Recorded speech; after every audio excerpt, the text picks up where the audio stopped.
Adelaide to bring it out from their own line. And met by some very willing Auckland defence. And pushed back a couple of metres. Gerard Walters just goes from dubbing half, picking up Darren Doherty. 25 metres out from his own line. As now the Adelaide Rams make their way out onto Marathon Stadium for the first time.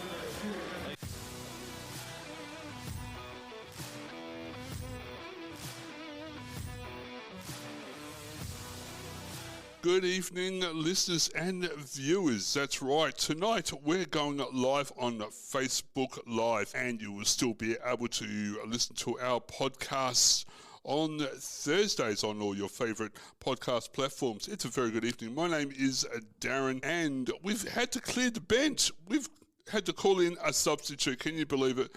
Simon and Aidan are unavailable tonight, but our new presenter is no substitute. I'd like to welcome, of all names, Simon, or AKA Watto. Welcome to the Rampage League podcast. Thanks for having me tonight, Darren. It's good to be on board. Hopefully I'll get to meet the other team players real soon. But yeah, it's nice to be here and chatting about the Adelaide Rams and rugby league. It's great. No, it's excellent having you as a member of the team. And yes, Simon will be back in the studio here at Ozsports Radio back in August, and Aidan is just getting over some surgery. So we hope Aidan is doing well in his recovery from his surgery, and we look forward to having Aidan and Simon back with us. Got a great podcast coming your way tonight. Some of the topics we're going to be looking at, of course, with State of Origin Game 3. We know it's a dead rubber, but it's still going to be a great game. Darren, I don't like the term dead rubber. This game is important. Nobody wants to be defeated 3-0. And this is important to the Blues, and I'm sure it's important to Queenslanders too, because they want that 3-0 thrashing, which, you know, judging by what's happened so far in the series, unless these replacements in New South Wales can step up, it's looking like it might be 3-0. And I don't like saying that because I'm a Blue through and through, but Game 3 is important to me. It's not a dead rubber as far as I'm concerned. Well, we hope not, as we must declare we're both Blues supporters in the studio tonight. It's going to be interesting when we have Simon back. He's a one-sided Queensland supporter, as he lets me know about it. Oh, don't worry, mate. I know how to banter with the Queenslanders. I grew up just south of the Queensland border, so I've been dealing with this since day dot. So, you know, I know how to talk to the Queenslanders, mate. Excellent. Very good. Other things we're going to be looking at tonight, we're going to be, of course, talking about some Adelaide Rams and what we can do to help get it back. And you were showing me a very interesting book before we came on air that's got a lot of great information about the Adelaide Rams and some great stats. So we'll be talking about that a little bit later in the show. Looking forward to that because it looked like a really good book. It is a very interesting book. It's called The History of Rugby League Clubs. And so there's a piece in there about all of the clubs up until that point in history, which I think was about 10 years ago that book came out.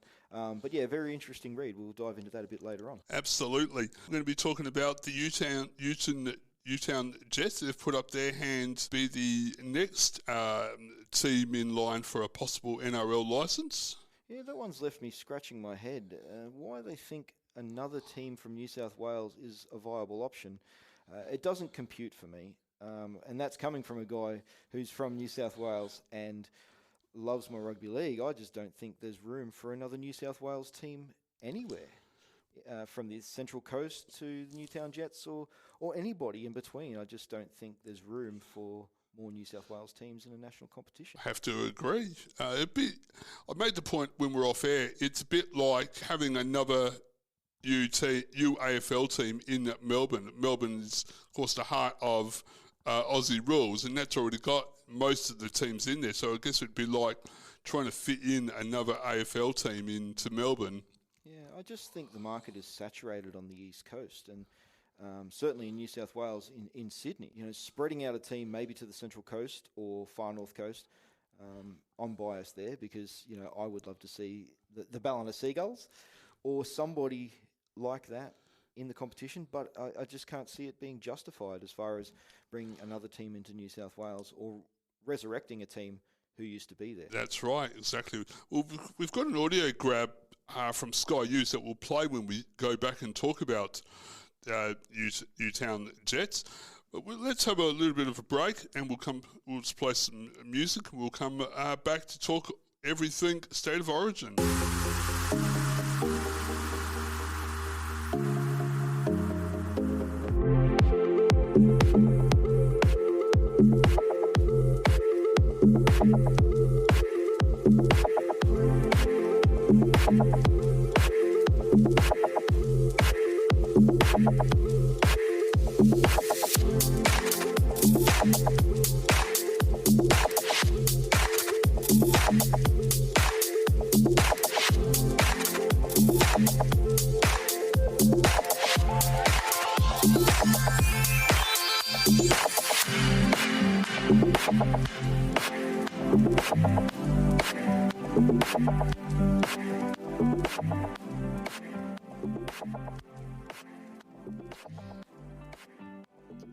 You're listening to the Rampage League podcast tonight with Darren and Watto.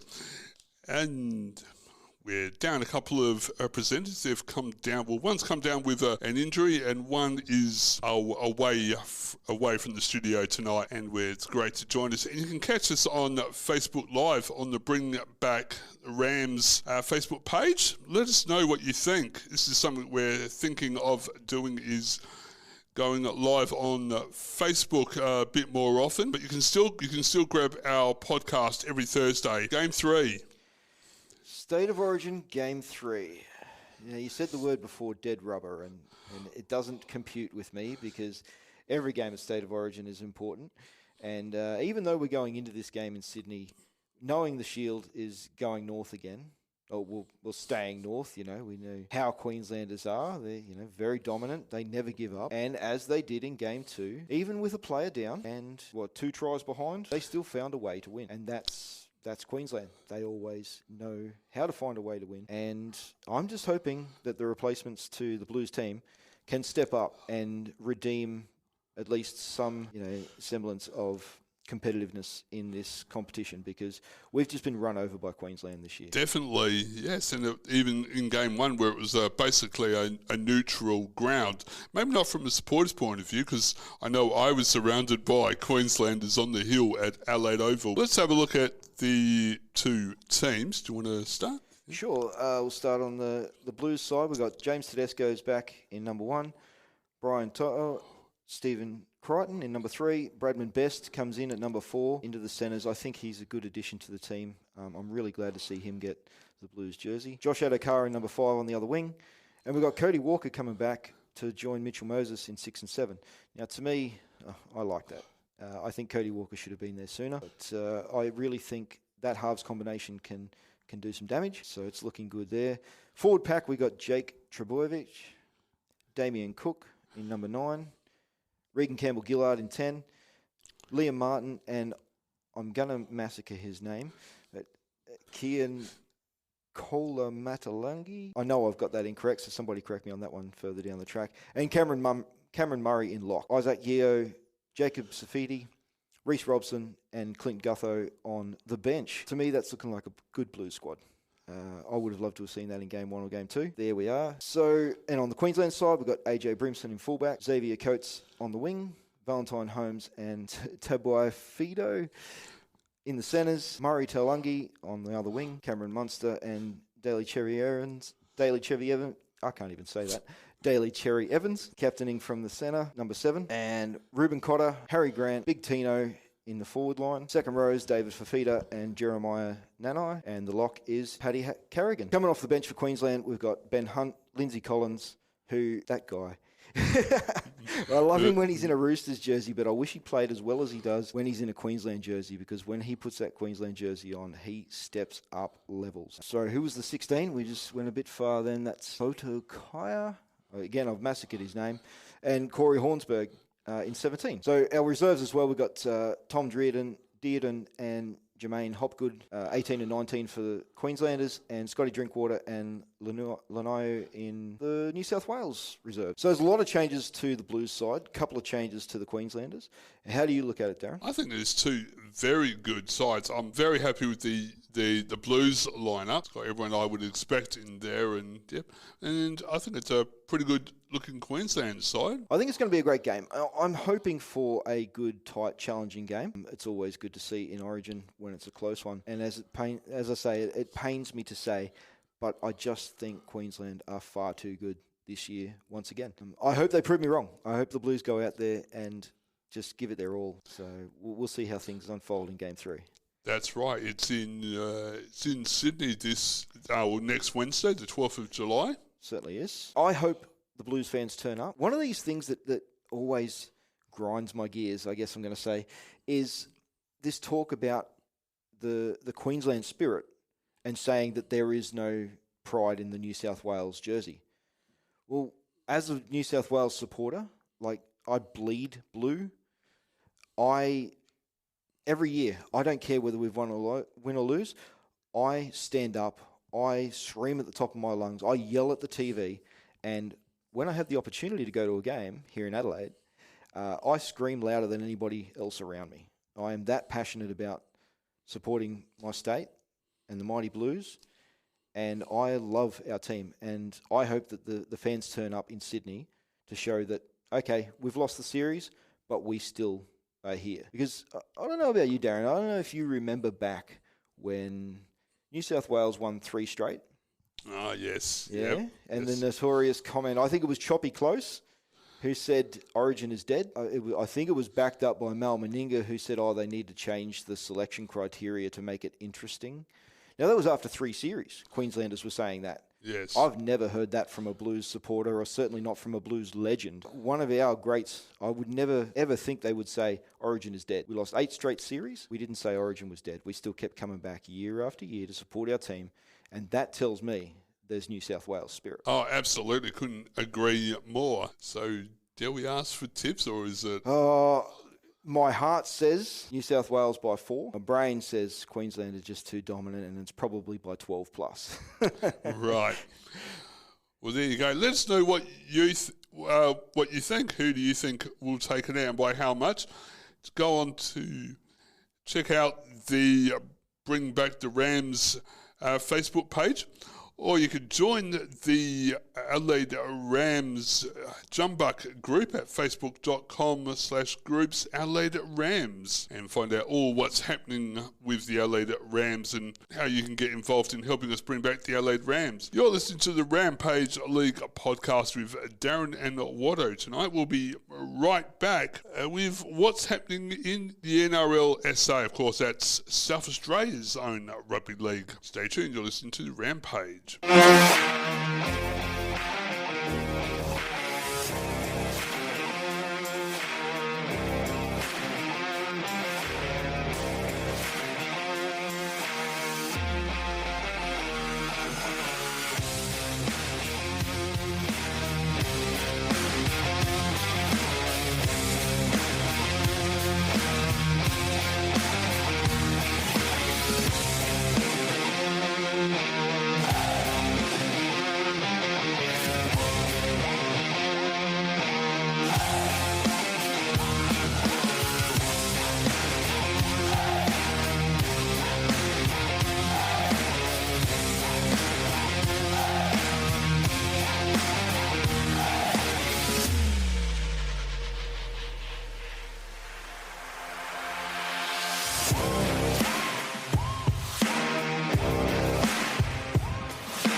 To the Rampage League podcast with Darren and Watto, and we're going to be talking about what's happening with the NRLSA. Of course, that's South Australia's own rugby league body and all the excellent work they do. Yeah, so NRLSA, they've got 6 teams in the competition this year, which is great. Brothers have just put a team together and joined the competition this year. So what we've got after we've got round 4 of the NRLSA.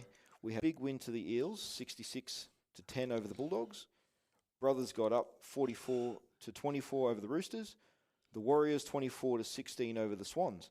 So 3 games in the men's competition each week, which is really, really good to see, a growing competition. Last year we only had 5 teams in the competition, so each week somebody was having a bye.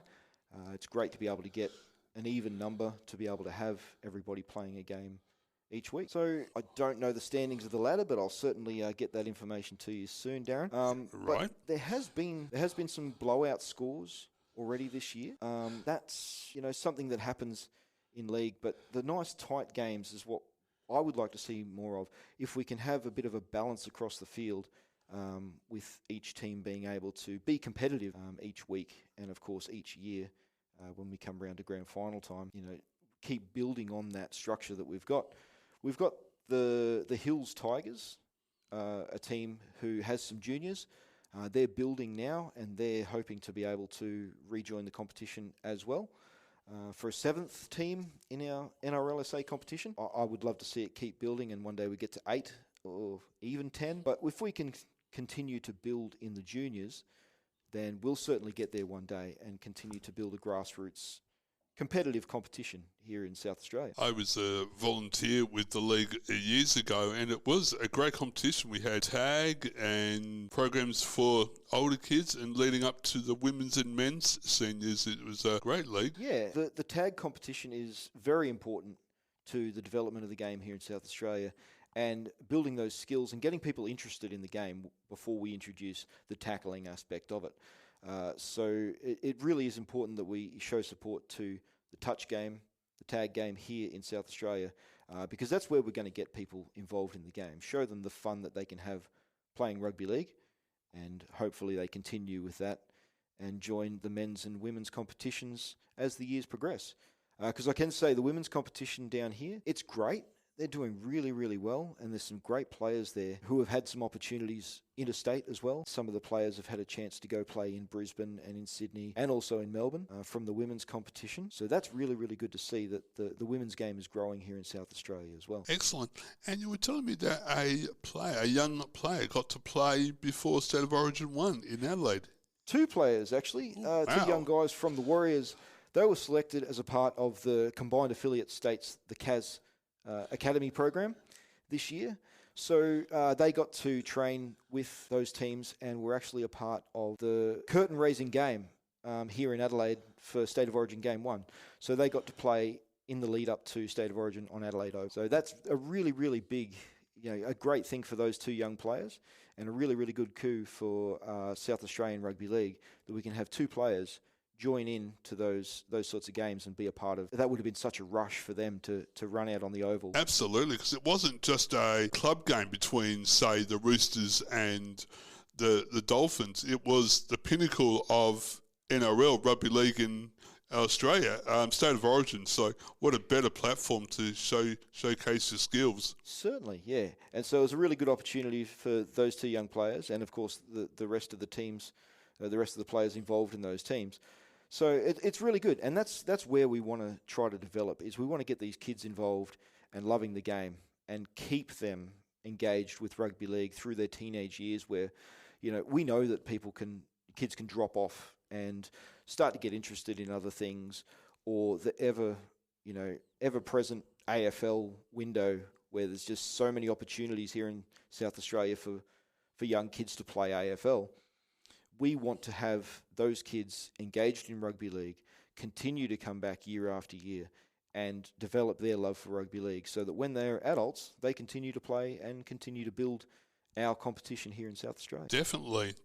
And the whole object of this podcast and videocast is we want to bring back the Adelaide Rams, if not the Adelaide Rams, a team for South Australia. And if we can put pathways into place, and it all starts at grassroots with leagues like the NRLSA, and they can see basically our final goal to maybe, hopefully, playing for a team in South Australia, instead of maybe going into state, it would be excellent.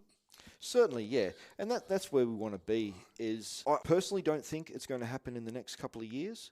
So we need to look ahead to the next decade and sort of start to look at the next 10 years, how we can get these players who are kids now, who are going to be adults, to keep them engaged in the game and continue to build the game of rugby league here in South Australia. So we do have that solid grassroots background to be able to have some depth in our eventual Adelaide national team. Because it's no good for us to try and build what we're doing based on something like what the Dolphins are doing now.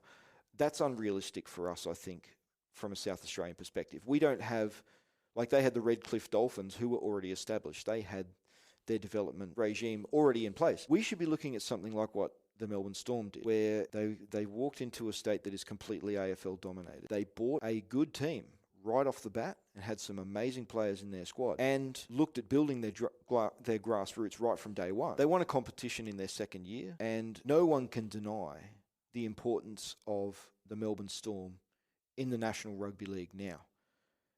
Now that was, 22 years ago? No, hang on, what year are we in? 2023? Yes. 25 years ago that the Melbourne Storm came on the scene. And in that time, they've won, I don't even know how many premierships or how many count, but the thing with the Melbourne Storm is they went there with no grassroots, no development area, no catchment zone. They built a great team right from the start, spent their money wisely, and then continued to build from there. And look how dominant the Melbourne Storm are now. There's no denying their importance on the national competition in 2023. Oh, definitely. Absolutely. Going back to the NRL, they've had a great program, their RISE program. What was that about? Yeah, so the RISE program, RISE stands for Routine, Identity, Socialise, Evolve. And so they held their clinic at Glen Eagles Reserve last month. And as I said, those two young Warrior lads were selected for the Combined Affiliate States Academy to go train with them. And so that was a program to try and, again, engage more kids, bring them into the game and build that reputation of rugby league, here in South Australia, to be able to show that we are doing positive things for these kids and giving them an outlet for their energy. So the RISE routine was really, really good. I will have more information about the RISE program when I have a speak to one of my mates who was heavily involved in that. And I just think the RISE program is something that is really, really important to engage with those kids and get them involved. We also had the Junior Values Gala Day back in May, in the week leading up to State of Origin 1. So that was at Air Sports Park, and we had Pedro 70 cents a litre. I shouldn't joke. Pedro Civoniceva, he's a legend of the game. He was there with Anthony Minicello, so two legends of State of Origin, to guide these kids and to be able to interact with them. And it's a huge opportunity for these kids to meet these guys, because we don't get a lot of interaction here in South Australia with anybody from rugby league, let alone two legends like Pedro and Mini. It was such a good thing and a really good turnout too. The numbers were great for those kids turning up for the Junior Values Gala Day. So that was really, really positive in the lead up to Origin, and hopefully, fingers crossed, those kids went home and said, "Mum, Dad, I want to go to State of Origin. Buy me some tickets, let's go." And we got more people to the game, because we did get good numbers to State of Origin this year. Oh, we did, 49,000 plus, and yeah. 40. And crunching the numbers on that as well, I know we're skirting away from the topic we're talking about, but State of Origin Game 1, I see as a success for South Australia. We got 39,000 people to the game. The government's numbers, Peter Malinauskas, our Premier, he got on the mic the next day and he said 15,000 extra bums and seats on planes to and from Adelaide that week. That number's important for tourism. But what that number tells me is the flip side of that. 48,000 people at State of Origin. 15,000 people flew in. That leaves us, 33,000 people from South Australia who were interested in rugby league.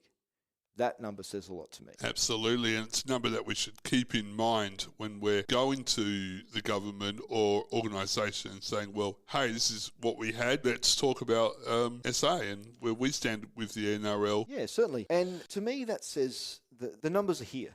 Between those numbers for Origin and Origin in 2020, admittedly, they had to return 30,000 tickets because of COVID.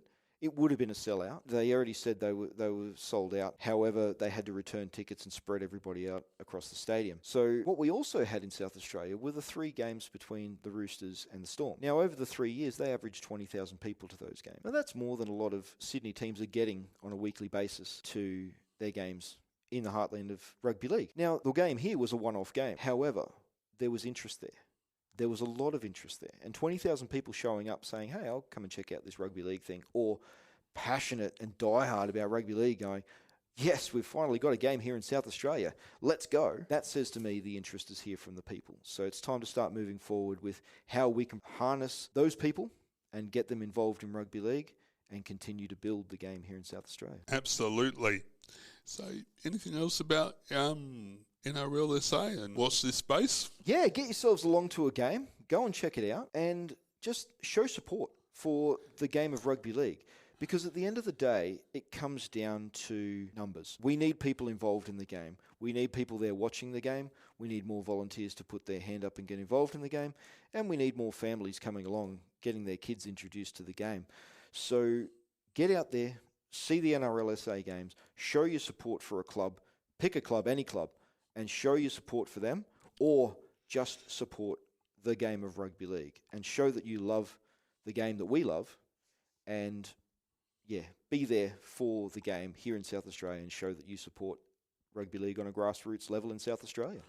Definitely. And if you want to know more about NRLSA, mate, check them out on Facebook or on their website. Their website is NRLSA, one word, .com.au, and you'll be able to find out all the news, how to get involved, fixture results, and there's even a tab for Contact Us. So no excuse. Get out there and support grassroots rugby league. This is Darren and Watto from the Rampage League podcast. We'll be right back.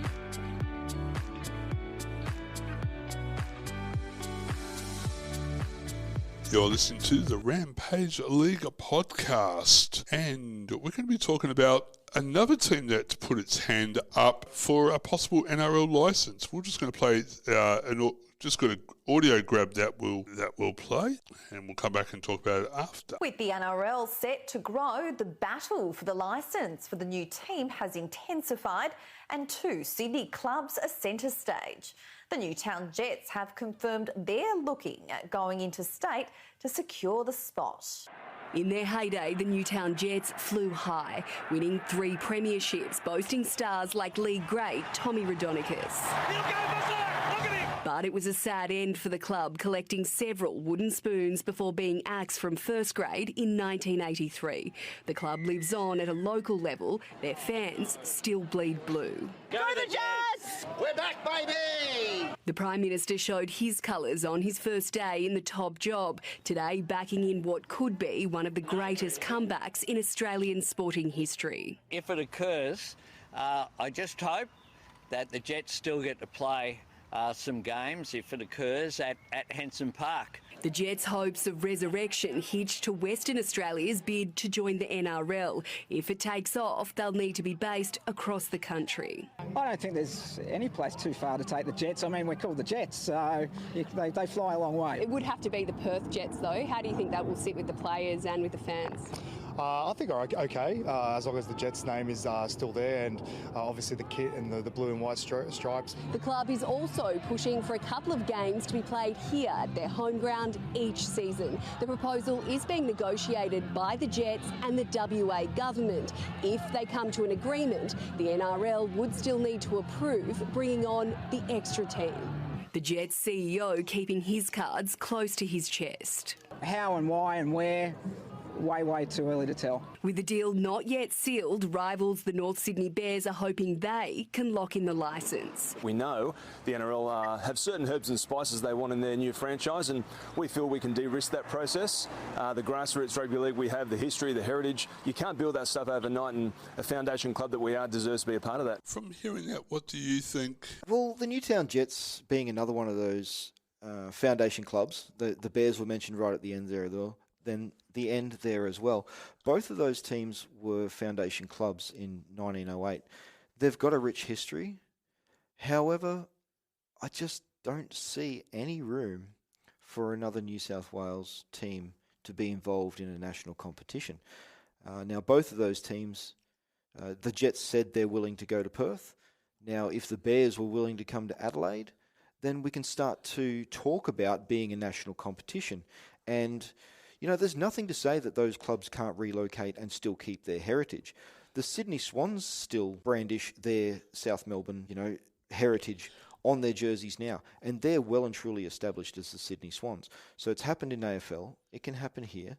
The hard thing that we find, I don't know how you feel about the merger teams, but I just think the mergers were so unsuccessful in bringing two teams together because you just can't agree on things to be able to put the combined club forward and, take a back seat with your own heritage sort of thing. No, exactly. And yes, yep. It's interesting. So you were saying that we couldn't fit another team into New South Wales, but as we heard in the news story, they would be based in WA. Yeah. So relocating the Jets to WA, great idea. I love it. Take the heritage that they've got from Newtown and take it to a place that is thriving. Their local competition in Perth is thriving and really, really craving rugby league there. And I love the name the Perth Pirates. I would love to see that because I love a good pirate adventure. But realistically, the Perth Jets is something that could eventuate and come together. The Bears tried to merge with Manly. That was like a crash and burn situation and just really, undermined everything that the North Sydney Bears had done up until that point, and that was really sad to see. There's been talk about the Central Coast Bears, taking the Bears further north in New South Wales. And again, to me, that you're bringing back another New South Wales team and relocating them to another location, but still in New South Wales. Now, the Adelaide Bears, I could certainly get behind that. And I know a lot of people, I know one bloke in particular who still wears his Bears jersey, and even though since the Bears have been dropped from the national competition, he's taken on another team and supports them, but his love is still there for North Sydney. Now, those fans, they're the diehard fans that have been there since day one. To have them, if they could embrace relocating to Adelaide, then, I can see a real future there. We're using the grassroots from North Sydney, the feeder clubs that they've got, to be able to establish something here in South Australia. Do you think I think that's a great idea. I'm all for it. Do you think the diehard Rams fans would get behind the Bears, or would they just be craving a rugby league team in South Australia? Personally, I think rugby league fans here in South Australia would get behind any franchise coming to Adelaide, because we are craving rugby league that much, and we want something that's going to, we want a team that's going to be competitive and somebody who we can support. As it is at the moment, rugby league fans, we're all supporting somebody from another state. So to have our own team, whether it was somebody who was established somewhere else or bringing in a brand new team, I think rugby league fans, I think Ram fans would get behind whoever it is who comes to Adelaide. Definitely. Is it surprising that WA hasn't already got a rugby league team? They've got the Western Force in rugby union, but they don't have their own rugby league team? It does surprise me that it hasn't happened sooner, because knowing, when they take an NRL game to Perth, they sell out their new big stadium. 60,000 people. They take Origin there. It's a sellout. Every time they go to Perth with a game, it's a sellout. The passion is there. The love for the game is there. They just need a team, really. Perth is just sitting there going, please bring us a team. And it's only a couple of hours flight. They go to New Zealand. They jump on one plane and then jump on another plane to go to Townsville. It's not beyond the realm of travelling west for an extra couple of hours on the plane. It's doable. And, I would encourage those teams who, if we do get a Perth team, that whenever a team is travelling there, go there for the week. Go train. Build that rapport with rugby league fans in Perth. Acclimatise to the different weather over there. and embrace being in Perth. Not just fly in, fly out. Be there for the week. Make it a part of your annual thing. You're going to spend a week in Perth training, acclimatising to the game, to the weather over there, and being a part of the game in Perth to help build the game over there. So I think that Perth should have a team already. I really, really feel that they're dropping the ball there by not being in Perth already, because they've shown that the support is there. The dollar signs are there. Perth has so much money to splash around. Why would you not endorse a rugby league team in Perth? Definitely. So NRL want 20 teams by the year 2032. So Dolphins have got one. Let's say that Perth and the Jets get a team. Right. Perth Jets, the 18 team. That would leave three spots. 2 spots. Sorry, 2 spots. Yep. So Adelaide for sure. Once Perth is established, Adelaide has to be the next step. It really does. If you want a national competition, you have to have Perth and Adelaide in that. Darwin, I don't know. I don't know what the competition's like up there, but they may not have the population to warrant it. Same as Tasmania. They may not have the population to be able to sustain a team down there, especially with AFL going down there now. They're already going there, so people are going to jump on board that sport and get behind it. I don't think there's enough people in Tassie or in Darwin to sustain a team there. Prove me wrong, guys. Tell me you've got the numbers and we can have a conversation about that too. But we've got the Dolphins. We have to have Perth. We have to have Adelaide. Number 20, now there's talk about Papua New Guinea. So I don't know, personally I don't know anything about the Papua New Guinea rugby league structure, whether they've got the grassroots there. I know the Islanders will all put their hand up to go play for a Papua New Guinea team. I think it's a good step to be able to bring those guys from Fiji, Tonga, Samoa, all those islands that love their rugby league, because those guys are fanatical. They are crazy about footy over there. And I really think that's a good step to be able to do it. They could be the feed into Darwin, so we can have Papua New Guinea play their games there. If they don't have the infrastructure, because like I said, I know nothing about Papua New Guinea rugby league, but if they can be on the mainland in Darwin, that's a possibility as well. So I really think the next 3 teams, you have to have Perth, you have to have Adelaide, and then let's talk about what the 20th team is. Let's not banter's the wrong word. Let's not argue over whether we should have Perth or whether we should have Adelaide. To me, and that's not just passion, that's the numbers talking. Perth has to be number 18. Adelaide has to be 19. And then we can start talking about who the 20th team is. So jumping straight to Papua New Guinea being the 18th team, I think is a bad decision if they were to go that route. Well, just saying that, they have said they're not ready to be the 18th NRL team. They haven't said don't want to be part of it as part of the 20, but they're definitely not ready at the moment to be the 18th NRL team. Okay. Well, that's good of them to be honest about that, because at the end of the day, I think you have to be honest about where your state stands or where your country stands as far as having a team in the national competition. And not to step on anyone's toes when I say this, Darren, but I don't think that South Australia is ready either. We certainly have the potential. We have crowd numbers, but we don't really have financial backing. Any major sponsors that really want to put their hand up and say, yeah, we will fund a team in South Australia. And we certainly don't have the media in South Australia on side, because mainstream media just doesn't want to talk about rugby league here in South Australia. It's AFL. It's all AFL. Other sports struggle to get any sort of mention on the news, on radio stations, anywhere where people are talking about sport in South Australia. It's AFL and it's the SANFL. They talk about the state AFL competition, Aussie rules competition, more than they do netball, more than they do cricket. National sport like cricket, and they would rather talk about who blew their nose when they were down at the beach for the Adelaide Crows, rather than talk about something like in the off season of AFL, they're still talking about it. And it's like, how do you change that sort of mentality where people just want to know everything about AFL and don't want to know anything about rugby league? It's hard to be able to tap into that sort of, marketing to be able to get rugby league to a point where people want to talk about it, the media want to talk about it, and it's not just a news report of something wrong that some rugby league player has done. Because it's usually when you hear rugby league in the mainstream media, it's a negative story. And I don't like that myself. because I love rugby league and I hate hearing... the only time you hear about rugby league in mainstream media is when it's a negative story or a passing comment about, there's a game of State of Origin at Adelaide Oval, but it's a passing comment. It's not a highlight of their newsreel.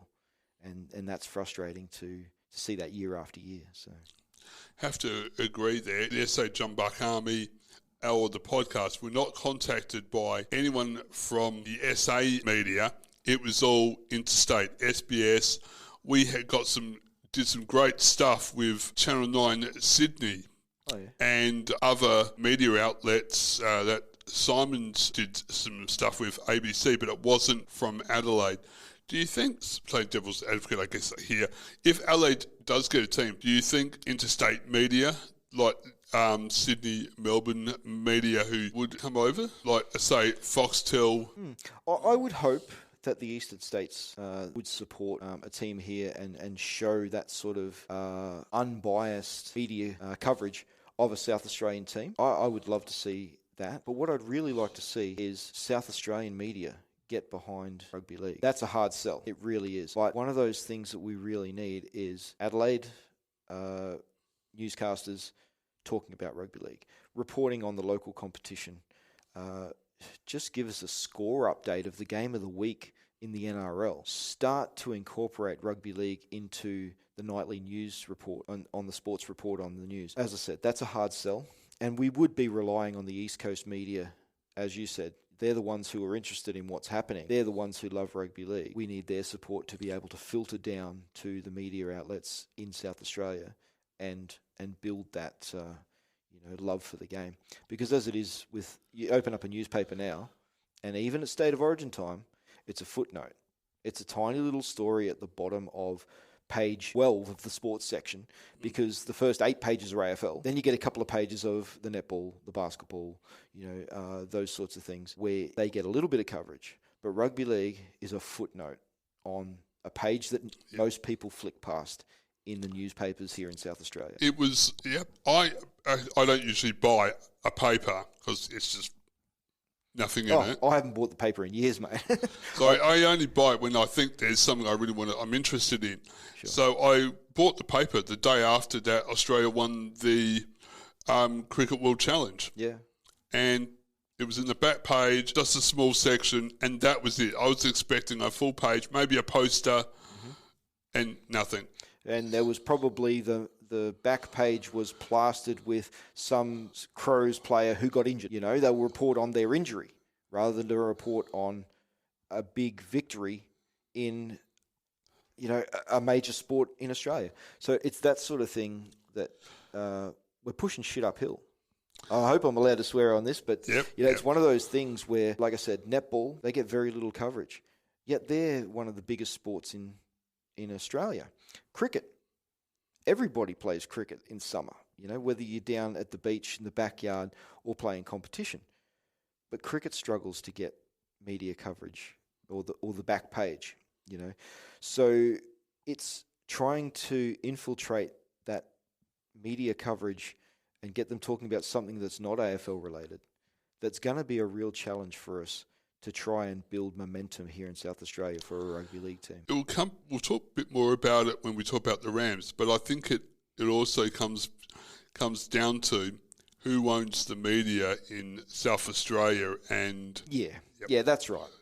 And you're not going to change those people's minds. No. You're just not.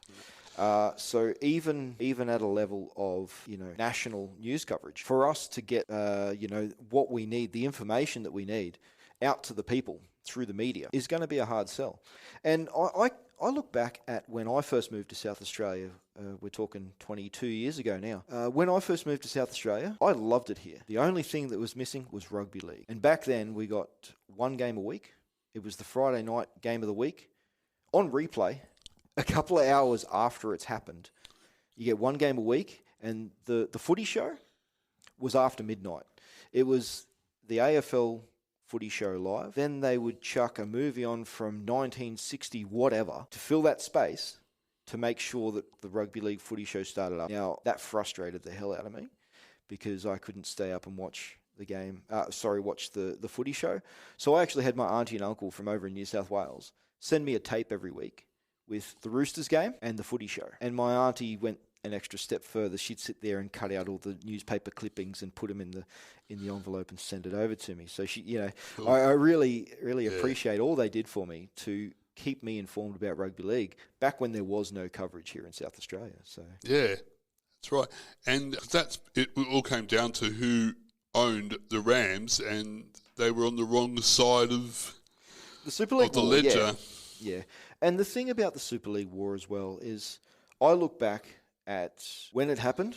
I was still a kid. I was a teenager. And I was like, I'm sticking with ARL. Freddie Fittler was my favourite player. He was with Penrith. Penrith were going to Super League. Freddie staunchly said, I'm staying with ARL. So I said, wherever Freddie goes, I'll go. And I've been a Sydney Roosters fan ever since. And it's one of those things where I look back at the Super League war and I go, well, actually, had News Limited won and been in control and had all that money to throw around for rugby league, the Adelaide Rams might have survived. But looking at it on a purely bottom line situation, the Adelaide Rams weren't viable. We were here at a time when the Adelaide Crows went back to back. Like, as fate would have it, the 2 years that the Adelaide Rams existed, the Adelaide Crows won the flag. Yep.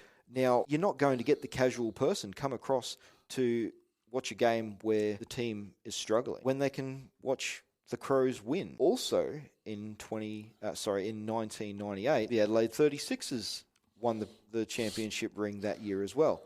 Now, we got two teams in two sports in what is already a small population. They're winning, and the Adelaide Rams were not. And unfortunately, that's the way things go. When they look at the bottom line, they go, this franchise is not viable, we'll scrap them. 4 teams had to go, the Rams were one of them. And I just think if they had been given more of an opportunity to grow, more marquee players like the Melbourne Storm did, having guys like Kerrod Walters was brilliant. Like the guys they had, the team that they had those 2 years, the Adelaide Rams had potential. It really, really could have been great. And as we saw in 1998, what did we say? It was a 52-0 victory over the Balmain Tigers. Like, even when the Rams were struggling, they still pulled out a victory like that. Now, if we could have continued with the Rams and built on that and had a few more years to establish the team, get a fan base behind, like a bigger fan base behind the Adelaide Rams, and have that media and sponsorship support, we could be sitting pretty right now and be actually in a position like the Melbourne Storm where we could have been one of those teams that is important to rugby league now. It's just unfortunate that when it happened, situations out of the control of rugby league entirely ended up filtering supporters away from rugby league. So it's just the way the chips fall, I guess. Yes, definitely, sadly. Just reading the story from the Sydney Morning Herald, it's still in the talking about Papua New Guinea. I just read their second New Zealand team. I squashed that argument straight away. I'm like, if the Warriors cannot be successful in 20 plus years, they've been around longer than that actually. They were around before Melbourne Storm. So we're talking close to 30 years now. If the Auckland Warriors haven't won a premiership, haven't got to a point where they're an established firebrand, to put things, I don't think you can sustain a second team in New Zealand when the Warriors aren't as successful as they should have been. Also, when you start taking these games to other places in New Zealand and you get 6 pitch invaders in one game, like, honestly, guys, you're not doing yourselves any favours as far as trying to get yourself a team in the South Island, because, like, that does not show that you are the type of supporters that they want on board. To me, that was just, you're not doing yourselves any favours, guys. Stay in the stands, cheer loud, but don't do silly things like that, because that just blows your credibility as far as saying, hey, we want a team. Now, you didn't see any streakers in Adelaide. You heard loud cheers, very, very loud cheers from where I was. I was in the Blatchy's Blues section, and we were loud. Like, those chants, when the Queenslander chant started, New South Wales, we were cheering loud too. We weren't going to let them get away with being louder than us. And as I said, I was in a section predominantly blue, but sitting right beside my mum were 4 Queenslanders. And they were great people. We were chatting along all night, and everyone was getting along. And as soon as I'd start my New South Wales chant, they were standing up and they were, Queenslander. They didn't care that they were surrounded by Blues. They cheered loud. And it was really good because we had that back and forth banter throughout the match. And from the far end where I could see all those maroon jerseys, I could hear them loud and clear. And I don't think it translated through to TV because I heard people from the East Coast saying, oh, yeah, there was no atmosphere at the Oval. It's like, mate, you should have been there. You really should have jumped on a plane and been there for the game because that atmosphere was electric. Definitely. Absolutely. Just to finish off, Scott Bailey from the Sydney Morning Herald is saying Perth will be the likely front runner after the city's recent success in hosting State of Origin matches, and a fifth Queensland club are among other options. They really, really want more Queensland teams, don't they? Again, one of those things that, like, Queensland is very dominant right now. The club at club level and at Origin level. But again, I just can't see why they still want to milk that cow of the East Coast. I could understand a team in Rockhampton, again, because you're spreading out and you're capturing that market. But even when the Dolphins came in, I was like, really? Like, you're going to tap into that already tapped out Brisbane market where the Broncos are the highest membership, the team with the highest membership level. They have the most members out of every team. Now, the Titans, my cousin lives in Brisbane. He's a Manly fan. He says, I knew I'd get a cheer out of you for that one. Yes, definitely. And it's been great. Marty and I, like, our rivalry goes back to childhood because he's staunch Manly. And like I said, Roosters since, the Super League war. And then we got together in 2013, sorry. Side story here, but our love for our team just came through and through. And we got together and watched the grand final in 2013. Now, I don't know where we were going with that. Where were we going? I saw. I go off on a tangent sometimes, guys. I tell a bit of a story here or there. We were talking about a fifth Queensland team. Now, he goes to the Titans games, and he said most of the time it's the opposition supporters who are there because there's a lot of people in Brisbane who don't go for the Broncos. Now, I grew up just south of the Queensland border, and we had a sticker on our car that said, I support two teams, Eastern Suburbs and whoever's playing the Broncos. Because you were either staunch Broncos fans or you absolutely hated them. And so that was from my area. But on the Gold Coast, I think people on the Gold Coast were already Broncos fans. A lot of them were already a part of the Broncos cheer squad. So when the Titans came on board, and 5-6 times they've tried with the Gold Coast team now and not really had a whole lot of success. They're there, but as we've said, a lot of the times it's the supporters of the other team that are going to see the Titans. To then put the Dolphins there, now the Dolphins are going pretty good at the moment. They've sort of dropped off a bit now that they've had some injuries. But will we see that maintained supporter base when the Dolphins don't win? And they've got to keep supporting their team? Or will they just go back to the Broncos? That sort of thing to me, starting to talk about bringing another Queensland team into that area, I just don't see there being enough supporters for that to be viable. Now, that's my opinion on it. Queenslanders might say otherwise, but I just think if you were going to go to, Rockhampton, somewhere around the middle between Townsville and Brisbane, you would have a supporter base there. But if you're going to be somewhere in the south of Queensland, I just don't think there's enough people there to sustain another team. That's my opinion on the fifth Queensland team anyway. Yep.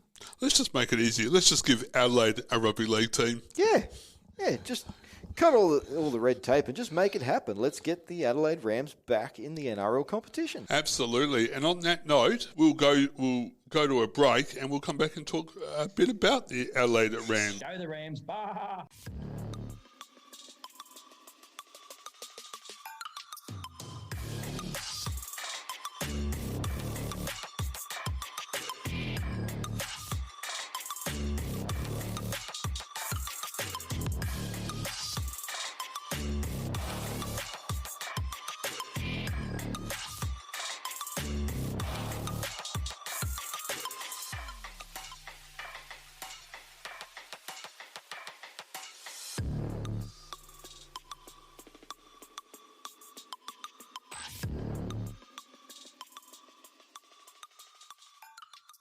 You're listening to the Rampage League podcast with Darren and Watto this evening. And we're going to be just have a quick chat about Adelaide Rams, and you've got some compelling information and some good stats from their time with the NRL. I do, Darren. I have a beautiful big book here. It's called The History of Rugby League Clubs by Ian Collis and Alan Whitaker. Now, this book came out a few years ago. There you go, 2004 it was given to me. So nearly 20 years old already. But it has this vital information about the Adelaide Rams in 97 and 98. Now, I've read this thing many times over. I can tell you that the first Adelaide Rams home game, we had 27,000 people there. The exact numbers here, I'll find it in a minute for you. But 27,000 people in South Australia decided to go along and check out this new rugby league, the Adelaide Rams, the new rugby league team, the Adelaide Rams. Now, that tells me 25 years ago there was support for rugby league. So what happened in those 2 years that made the Adelaide Rams go from getting 27,000 people to games, the fifth highest crowd attendances out of 20 teams that first year. Now, the only teams that were ahead of them were the Brisbane Broncos, South Sydney, who, like, the Rabbitohs are everywhere. Everywhere you go, you always see a Souths fan. I did have the other teams there who were the other two teams, but the Adelaide Rams were fifth highest in crowd attendances in their first season. Now, that speaks volumes to me that out of 20 teams across 2 competitions, Adelaide had the fifth highest. Where did they go? Where are those people? Surely they still live here in South Australia. Well, you'd hope so, yeah. And I think there are a lot of people, like myself, who have come into South Australia after the Adelaide Rams. And I know people have migrated from New Zealand to South Australia, from Brisbane. You know, those people who love rugby league have come into this state. There's more of us here now, I think, than there was in 1997. So how do we get those people back? How do we get them involved in rugby league? And also, I think a lot of them are still here because when we had the Melbourne Storm versus Sydney Roosters games here, we had 20,000 people. So we've got the crowd numbers. They're still here. What happened in those 2 years for the Adelaide Rams to go from way up here in crowd attendances to a year later being one of those teams that gets cut because they're considered not viable? Now, I'd like to explore that side of things a lot more and go beyond the 2 or 3 pages that I've got here in my book of the Adelaide Rams and find out more about the Adelaide Rams, who they were, what was their culture like, and how do we harness that now, 25 years later, to re-establish the Adelaide Rams here in South Australia. Definitely. And taking us out of the picture, what can just the everyday Rams fan do to feel like they're doing their part to help bring back the Adelaide Rams? Well, if you haven't already done so, make sure you sign the petition. We'll put the details up there on the link to this. I'm sure Darren will sort that out for us afterwards. But sign the petition. Show that you are there, that you are putting your hand up to show your support for rugby league in South Australia. That's the first thing. Support the petition so we can go to our politicians here in South Australia and go, we want your backing to take this to the NRL, to have some money behind us, to be able to say, we want a team here in South Australia. Without the numbers, without the support of the fans, it won't happen. You know, you look at that video of the Newtown Jets fans. They don't have a team in the national competition, but they are still passionate about rugby league and about their team. Whether they're in the top grade or not, they are still passionate about their team. So where are our Rams fans who are still involved in rugby league? That's the next step, Darren. Support the local competition. Get down to the local games. Become a member of a club. Buy their merchandise. Support them with their fundraisers. Do all of those things to show your support for rugby league. Put your money towards building rugby league here in South Australia. And let's get those numbers up of people involved in rugby league. Get your kids out kicking the ball. Get them involved in the game and get them along to tryouts, you know, join the touch competition and get involved in those sorts of things that support rugby league here in South Australia. Definitely. I think it's one way, and it's a great way, that if you sign the petition, we've got something physical to take and say, well, hey, South Australia has spoken, let's talk. Certainly. And that's what we need. Like, the petition is really, really important because that's what says we are here. You can't just wear your team jersey down the street and expect people to look at it and show respect. You said, Darren, you were telling me about you guys wearing your bring back the Adelaide Rams merchandise at State of Origin Game 1, and you got a lot of engagement from the general public about that. Let's do that. Let's wear our Adelaide Rams gear in Adelaide as often as possible. If you're going along to, I'm a big wrestling fan, and just on the weekend past, front row, on screen all the time, is a guy in his South Sydney jersey. Now, Souths fans are passionate about their team. Let's start wearing Adelaide Rams merchandise as often as possible and get people talking. If somebody does engage with you in a conversation about your Adelaide Rams merchandise, encourage them to go along to the local games. Encourage them to go buy a shirt or a hat themselves. Build that repertoire of things to say to somebody. As soon as they engage you in a conversation about rugby league, point them in the right direction to show their support for the Adelaide Rams or the return of an Adelaide team in South Australia. Get them to sign the petition. Don't let them leave the conversation without, hey, here's the page. Put your name down. Let's get these people engaged in rugby league. And we talked before we hit record about those people who are rugby league fans but don't talk about it. They watch the game in their lounge room, but they don't go and talk about it at the water cooler because everyone's talking about AFL. They don't go to work and talk about the game because we do. We get ridiculed by AFL fans for supporting rugby league. So a lot of people just don't talk about it. Unless they see somebody else with some NRL merch on or somebody else starts the conversation, which I do. I talk about rugby league everywhere I go. And every now and then you'll get somebody who goes, oh yeah, I support so-and-so team. And oh yeah, rah, rah, rah. And you start the conversation with them based on they've spotted you as an NRL fan, so they want to engage with you. Because we crave each other here in South Australia. We look for each other. Somebody else who supports rugby league, who you can have a conversation with, who understands the game. I do. I crave those sorts of people who I can have a conversation with, who doesn't just go, oh yeah, those bum sniffers.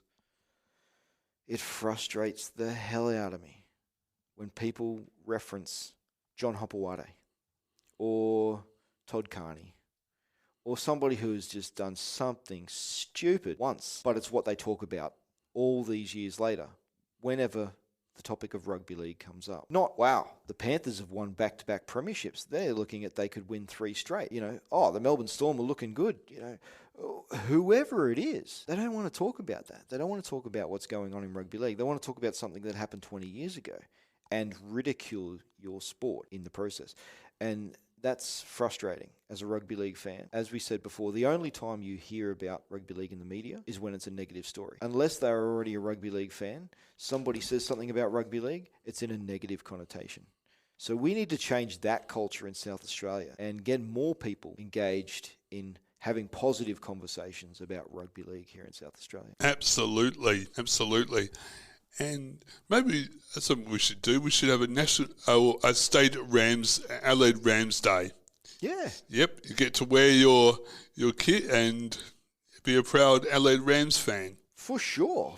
Let's get some fundraisers going to fund South Australian Rugby League. Set up some tents down at in the city, down at the Parklands, with our Adelaide Rams logos on it.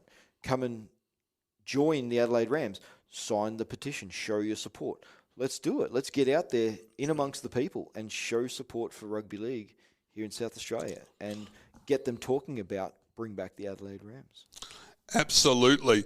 And we have got a couple of ideas for a couple of fundraisers and some promos, some really good events. We won't say too much now, but all you have to do to keep informed is check out the Bring Back the Adelaide Rams NRL page, or as you can see on the bottom of the screen if you're watching the video cast, it's www.facebook.com/groups/Adelaide Rams, and that's the Jumbuck Army, and you can be asked to join that group and you'll be kept in touch with whatever's happening. But we have got some great ideas coming up that you can be involved in, and we'll have a sign-up page how you can sign up to be a fan and be the first to know. Excellent. Looking forward to finding out more about that in the coming weeks. Yeah, absolutely, definitely. and just keep an eye on all the social media for everything Adelaide Rams. Okay, well, I guess that kind of draws us to a close this evening. Very good. Thanks for having me tonight, Darren. It's been really, really good to be able to talk in depth about rugby league and about the Adelaide Rams. Absolutely. Well, we appreciate you coming off the bench, and we'll make sure we put you in our starting lineup from now on. Sounds good. Looking forward to it. And I'm really looking forward to meeting the other guys and having a bit of a chat and building up the support for the Adelaide Rams. Absolutely. Well, we know Simon will be back in August, and Aidan hopefully he'll be back in the next couple of weeks. My name's Darren. I'm Simon, or also known as Watto. Until next week, we thank you very much for joining us on the podcast, or if you're watching our video stream, thank you very much. We'll catch you all next week. Go the Rams, bah! Go the Rams, bah! Adelaide to bring it out from their own line. And met by some very willing Auckland defence. And pushed back a couple of metres. Watto just goes from dubbing half to pick up Darren Doherty. Doherty, 25 metres out from his own line. As now the Adelaide Rams make their way out onto Marathon Stadium for the first time.